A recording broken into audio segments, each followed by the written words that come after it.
If you were to ask my friends who go and watch movies with me, they'll tell you one thing. 60% of the time, I walk out of the movie. I literally get up and walk out of the movie. I don't know anybody that walks out of movies more than I do, because I don't like to waste my time watching a movie without a point to it and you can't keep my attention. See, to me, watching a movie is kind of like reading a book for 2 hours. Give me a message, move me, tap into my emotions. Humor, anger, laughter, whatever I want. I want to feel the pain. I want to feel it, right?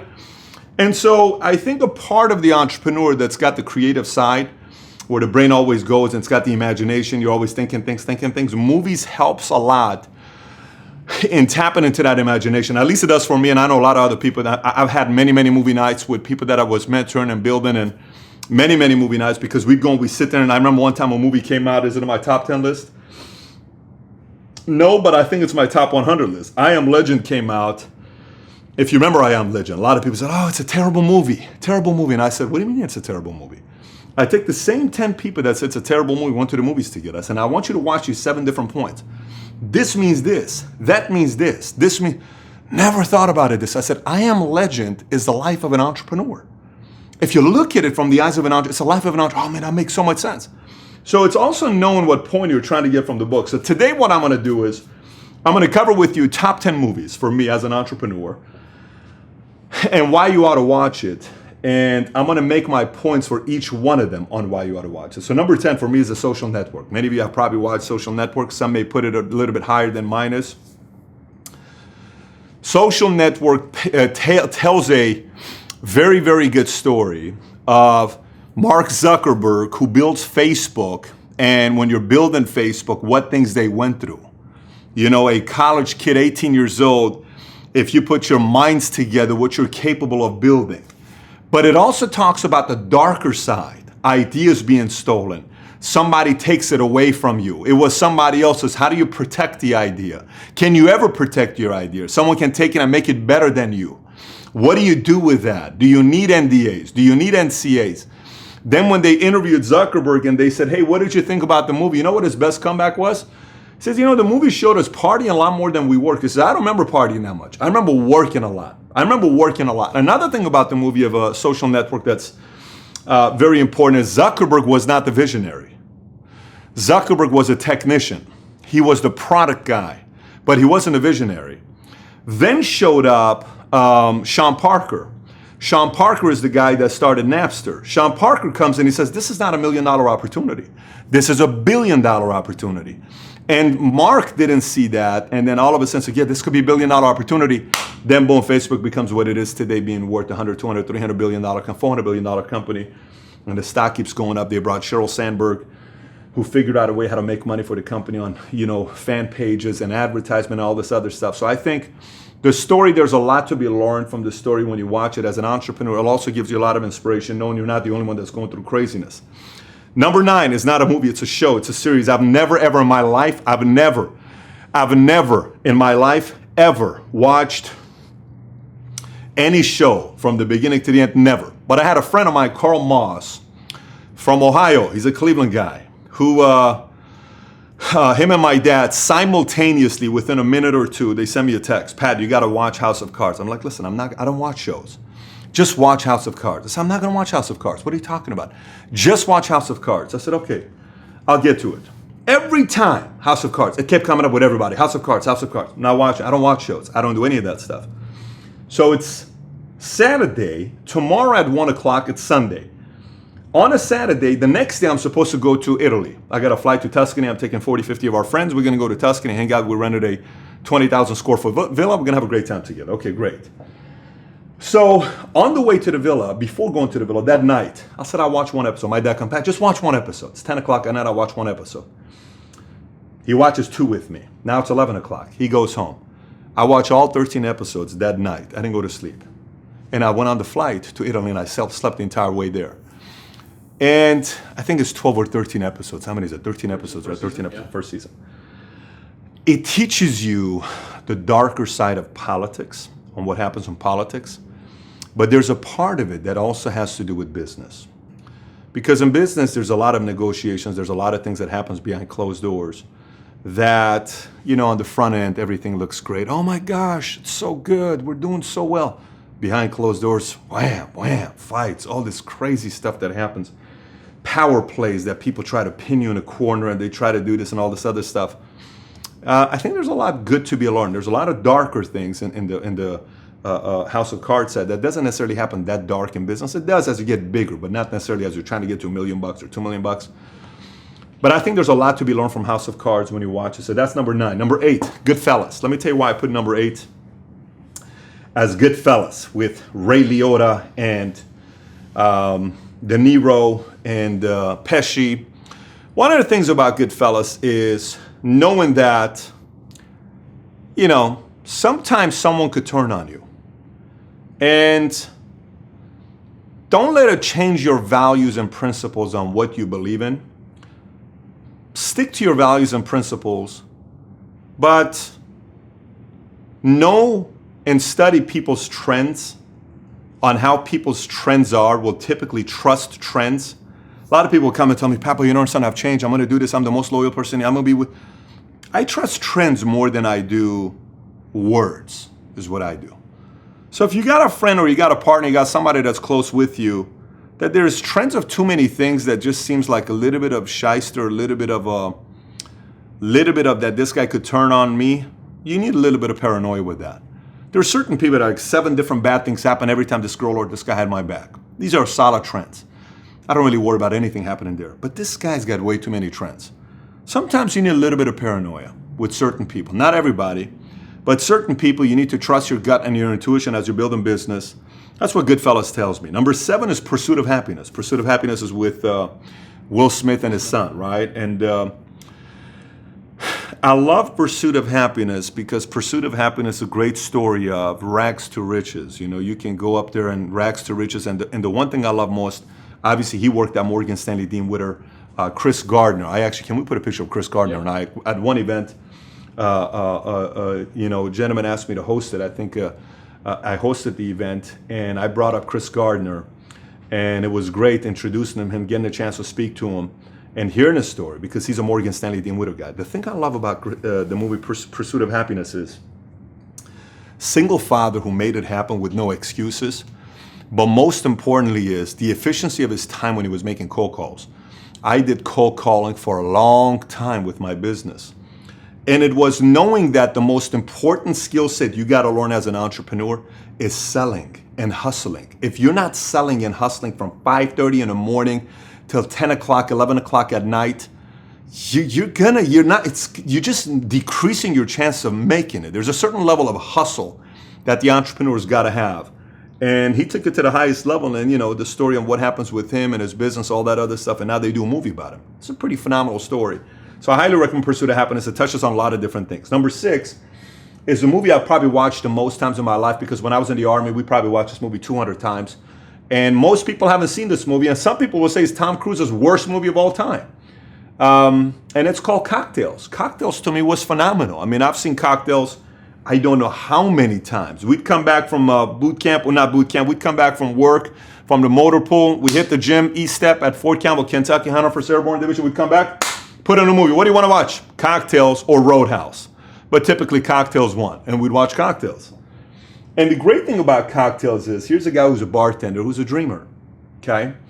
Who's a dreamer, and eventually he's always reading books. And this other guy who plays so well, my gosh, he's such a great actor, who is constantly saying, look at him. There's this one scene where he finds him in Jamaica, and the other guy, the bartender, his partner, who takes a girl away from him, is at the bar, and he's not with a rich girl, which is what both of them wanted to do. And Tom Cruise, the character, dates a girl who he falls in love with, but decides to leave her for another rich girl because he wanted to marry into a rich girl. What he didn't realize is that girl is richer than any of these other girls. And it's a very, very good story of a guy that went from nothing, and at the end, he starts his bar. I think it's a Cocktails and Dreams or something like that. And just a lot of great lines. It's a very emotional movie on the fact that becoming an entrepreneur is not about being a billionaire. It's not about celebrity status. It's not about, having the cars. I mean, I bought a Ferrari because I truly love Enzo's mind. I'm a visionary product. Today, my wife and I were sitting having lunch at P.F. Chang's, and We're debating over kid's name. Our daughters do today. Today, babies do today. She's 40 weeks today, my wife. Any point I can get a text or a call, and I got to run off and go to the hospital with her.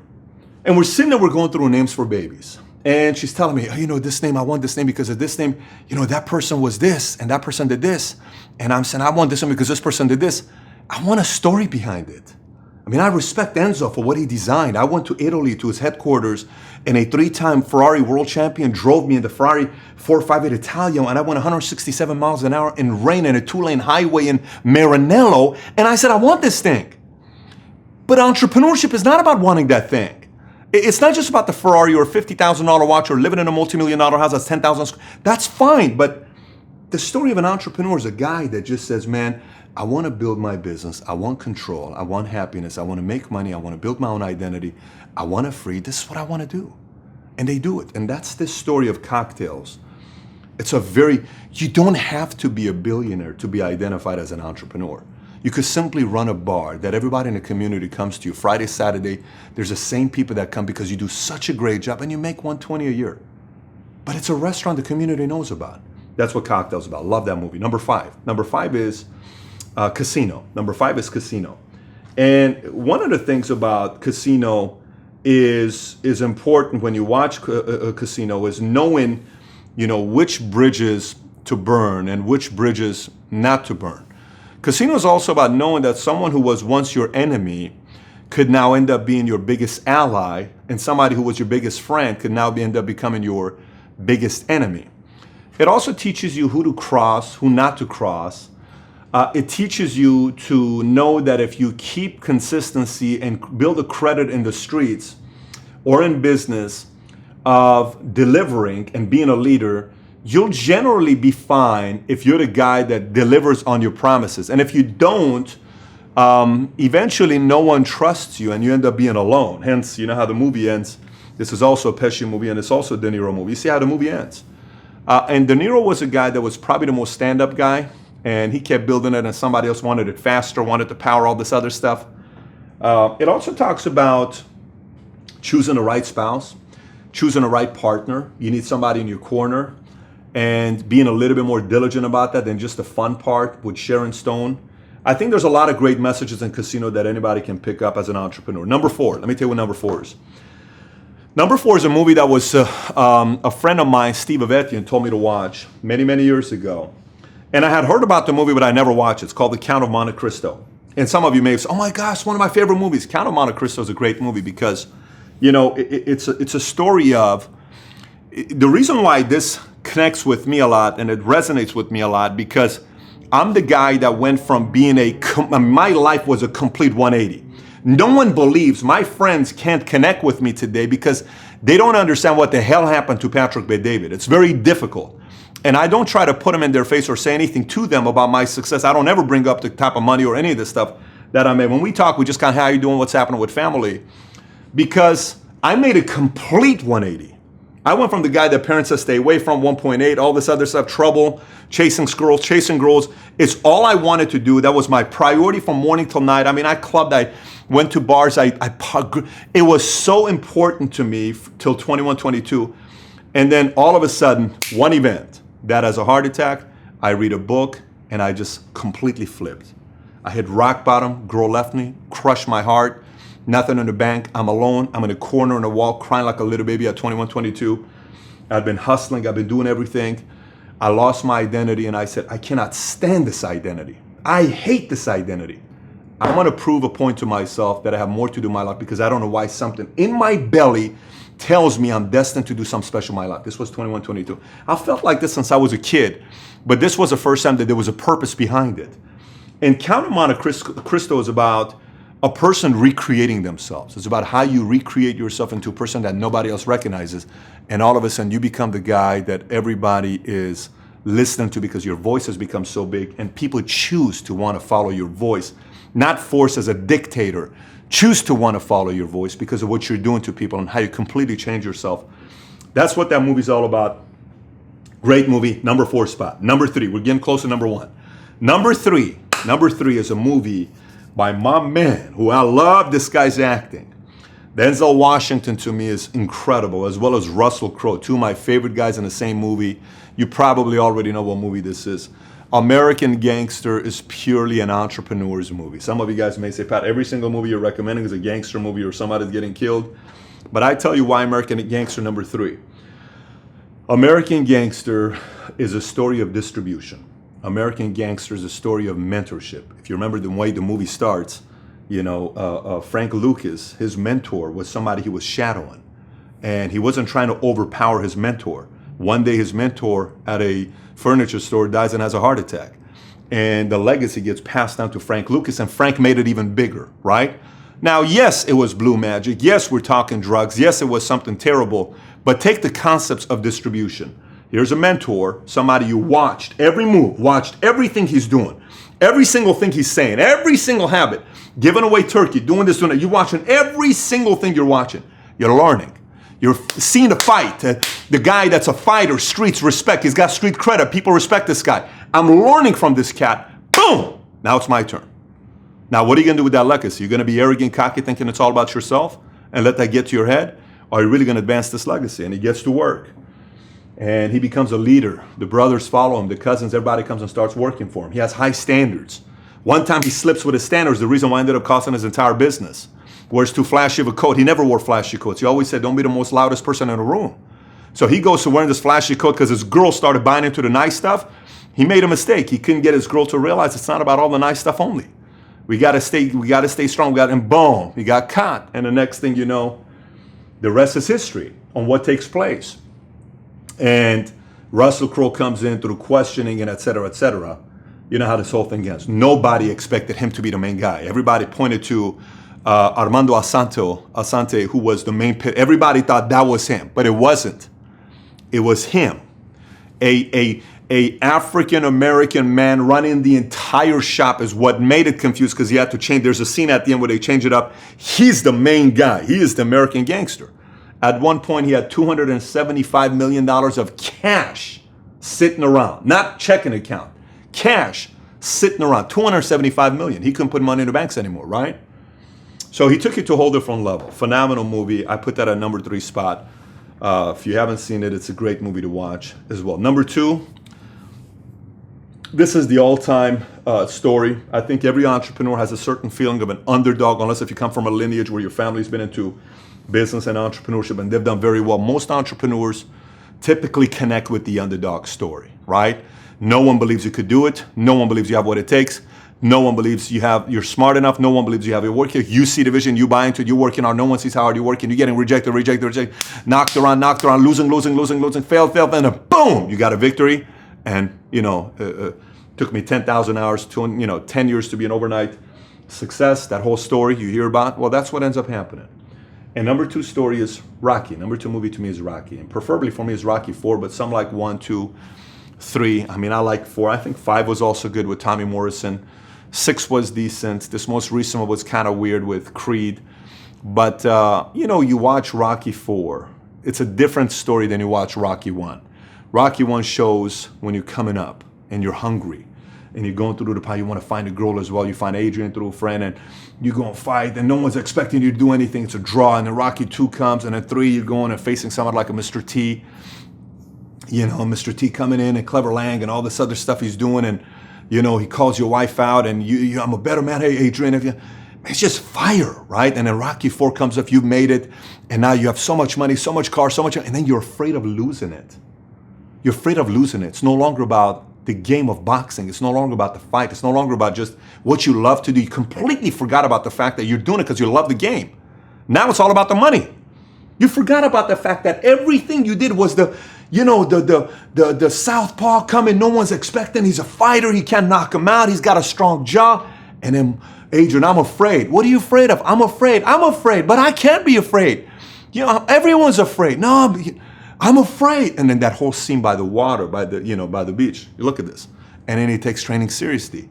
Drago kills his friend, Apollo Creed. He comes, there's a scene where he's up the staircase and his wife's all the way at the top and she's looking down and, says, I'm on, you're going to this. And he's like, you want to die? And then he looks at us like, my own wife doesn't believe in me. And he leaves, he gets in a car. I think it's a black Lotus. And then, boom, he's driving and there's these scenes of And he's just like remembering his friend, Apollo, how we first came up. And man, these are moments that happen to me, and it happens to entrepreneurs.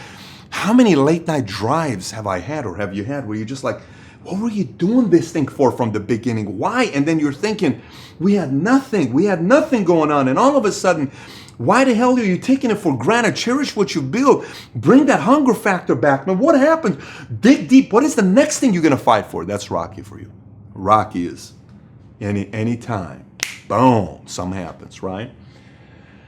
And number one, I don't think there's a movie that's going to teach you more about leadership, entrepreneurship, running a shop, running a business, dealing with conflicts, dealing with enemies, dealing with competitors than Godfather. I just don't think there's any of it more than that. And there's a lot of stories, and one is different than two, than three, and everybody says one is the best, or some like two. I don't think too many people say three is the best, but it's typically what? It's typically, I would say, first one, right? And you see what happens, who comes into power, and he didn't want it, he fought it so much. I don't want to be this, I don't want to live this life, I don't want to be this, and then boom, something happens to his dad, and then he takes it over, and he becomes who he becomes, and he becomes better than his dad, and his respect, and then his brothers didn't see him as that, and they had the fat battle with the brothers, and the other scene with Andy Garcia coming up, and Andy becomes who he becomes, and I'm just a big fan of Andy Garcia. It's just a very good movie. Godfather is a very good movie. You learn a lot of different lessons in Godfather. It's a very, very good movie for any entrepreneur to watch. So I put that at the top of my list, and it's very hard to beat that movie, period. There's just a lot of lessons in that movie. So look, these are my 10.